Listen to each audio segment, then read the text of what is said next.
भक्तों के शीश पे माया की जयकार हो, अर्पित करूं श्रद्धा सुमन स्वीकार हो, स्वीकार हो।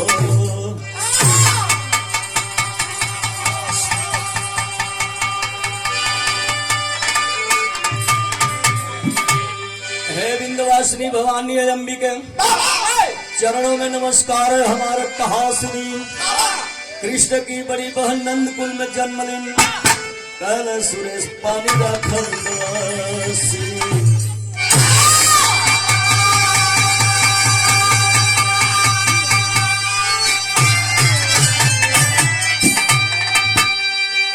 नमामि बीड़ा धारणी बंधोए माता भारती, सदैव देवी शारदा सर्वदा उतारू आरती। कर कृपा मातेश्वरी विद्या की तुम मूल हो, करना क्षमाए माय अगर मुझसे कहीं जो भूल हो।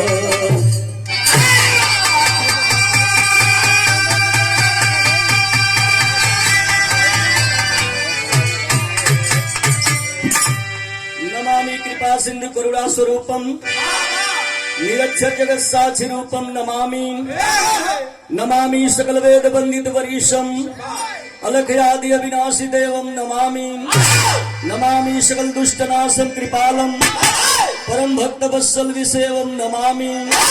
नमामि गणेश गुरु राम लाल बच्चन चंद्रिका हुए सर्ववासी नमामि।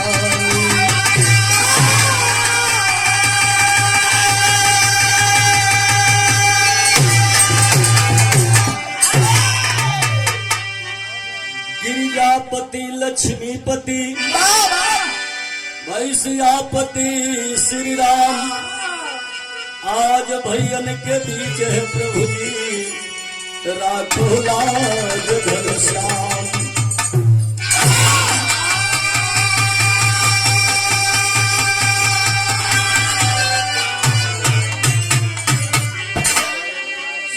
सतगुरु स्वामी दीन बंधु के हम सदा झुकई माथ, दुखिया ऊपर दया करा जय हो दीनानाथ।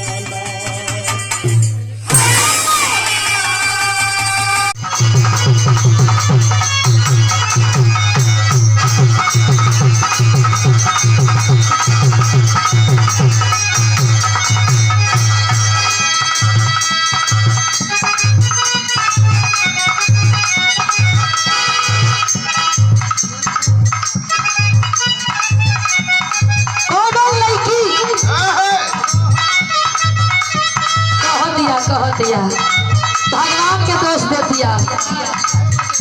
भगवान से कहे भगवान सबके नीक बाउर तू ही बना के भेजेला। ई लोग कहेलन हम ना कहत बाने, ई वेद पुराण कहेला मालिक कोई के करिया बनावेलन, कोई के गोर बनावेलन, कोई के दूबर बना दिहन, कोई के मोट बना दिहन। दूबर मोट बनावेला ना दूबर मोट मनई बनेला। अब जेकर पेट निकल गई बा तो भगवान पेट निकाल के नहीं खा भेजल। भगवान केवल रचना करेलन इंसान के, इंसान आके यहाँ राक्षस बने चाहे मानव बने, वो इंसान के हाथ में होला कि इंसान का बनी। इंसान एक नंबर का दारूबाज बनी कि एक नंबर का डॉक्टर बनी।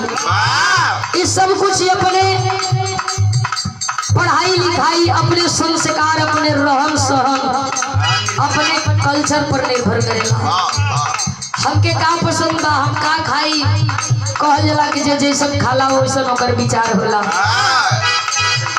लइकिया भगवान के कहे भगवान इतना सुंदर बना देला, कुछ लइका हमरे खातिर जिए मरे के तैयार हो गइल बड़न।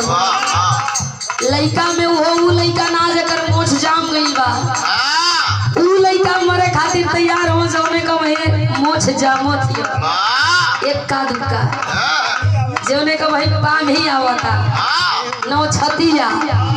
ऐसा ऐसा लइका पीछे पड़ल हुआ मरे खातिर तैयार हुआ। अगर ये लइका मर जाए तो आगे का वंश कैसे चली। लइकिया कहे भगवान से, कहा कहे मास्टर